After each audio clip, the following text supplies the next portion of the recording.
अध्यात्म विज्ञान और भौतिक विज्ञान। समर्थ सतगुरुदेव श्री रामलाल जी सिया की जय हो। दादा गुरुदेव ओम श्री गंगाईनाथ जी योगी की जय हो। सिद्ध योग मार्ग पर आपको चलने के लिए केवल मंत्र का जप करना है। सतगुरुदेव के श्रीमुख से आपको वो मंत्र सुनना है, राधा कृष्ण का मंत्र सुनना है और उसी मार्ग पर चलने के लिए आपको मंत्र का ही जप करना है। बाकी कहीं जाना नहीं है, 1 रुपया किसी को देना नहीं है। इस मार्ग पर चल रहे सभी गुरु भाइयों और गुरु बहनों को जय गुरुदेव, जय दादा गुरुदेव। आज हम आगे वीडियो देखते हैं। सतगुरुदेव की वो बुक है सिद्ध योग की, उसमें उस चक्रव्यूह के अंदर घुसने की विधि तो मात्र हमारा योग दर्शन ही बताता है। इस ज्ञान को प्राप्त करने के लिए विश्व को, भारत को धर्म गुरु स्वीकार करना ही पड़ेगा।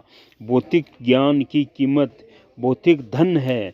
अध्यात्म ज्ञान को भौतिक धन से नहीं खरीदा जा सकता है और न ही कभी बेचा जा सकेगा।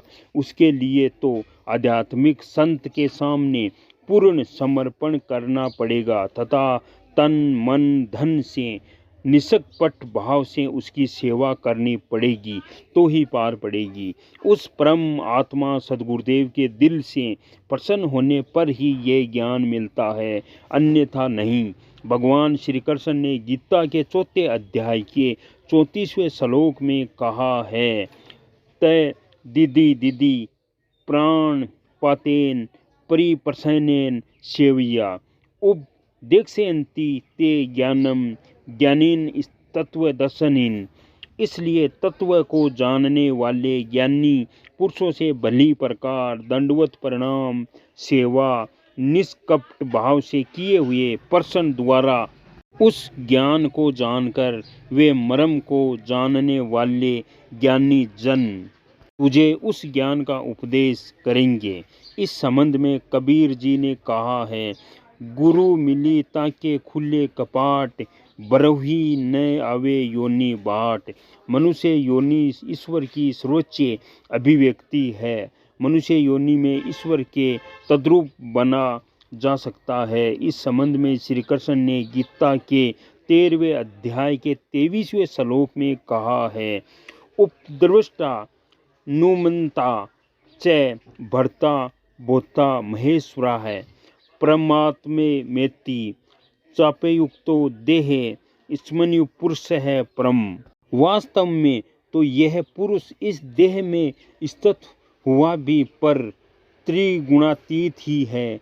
केवल साक्षी होने से, उपद्रष्टा और यथार्थ सम्मति देने वाला होने से, अनुमंता एवं सबको धारण करने वाला होने से, भर्ता जीवन रूप से भोक्ता ब्रह्मादिकों का भी स्वामी होने से, महेश्वर और शुद्ध सच्चिदानंद घन होने से परमात्मा ऐसा कहा गया है।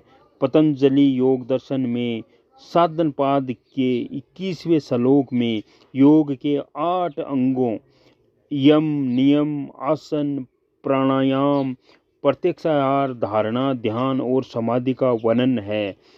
बौद्धिक प्रयास से इस युग में उनका पालन करना असंभव है। इसलिए इतने महत्वपूर्ण दर्शन के बारे में नगण्य लोगों को ही जानकारी है। गुरु शिष्य परंपरा में शक्तिपात दीक्षा से कुंडलनी जागृत करने का सिद्धांत है।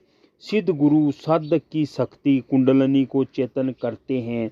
वह जागृत कुंडलनी साधक को उपयुक्त अष्टा योग की सभी साधना स्वयं अपने अधीन करवाती है। इस प्रकार जो योग होता है उसे सिद्ध योग अर्थात महायोग भी कहते हैं। यह एक अखंड मार्ग है। जागृत कुंडलनी पर गुरु का पूर्ण प्रभुत्व होता है, जिससे वह उसके वेग को अनुशासित और नियंत्रित करते हैं। शक्तिपात दीक्षा के बाद साधक के प्रारब्ध कर्मों के अनुसार शक्ति का विविध रीति से प्रकटीकरण होता है।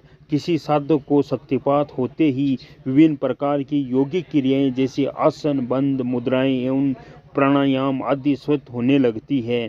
किसी को ज्योति दर्शन नाद दिव्य गंध रस स्पर्श रूप का अनुभव होता है। किसी साधु को सुषुम्ना नाड़ी में चक्रों और ग्रंथियों के वेदन का अनुभव होता है। आपके जीवन में जो होगा केवल मंत्र का जप करने से ही होगा। मानसिक जप करना है, सघन जप करना है, 2 टाइम ध्यान करना है और दिन में रात में आप काम करते हुए मंत्र का जप कर सकते हो। आप अपना कल्याण खुद कर सकते हो। ये आपको आराधना करनी ही पड़ेगी, क्योंकि लोग कहते हैं कि खुद को मरने से ही स्वर्ग मिलता है। तो ये आपको आराधना करनी पड़ेगी। कोई तंत्र मंत्र झाड़े वाले के पास जाकर आप हाथ रखवाने से ये नहीं होगा। ये तो आपको आध्यात्मिक मार्ग है, खुद को आराधना करनी पड़ेगी। जय गुरुदेव, जय दादा गुरुदेव।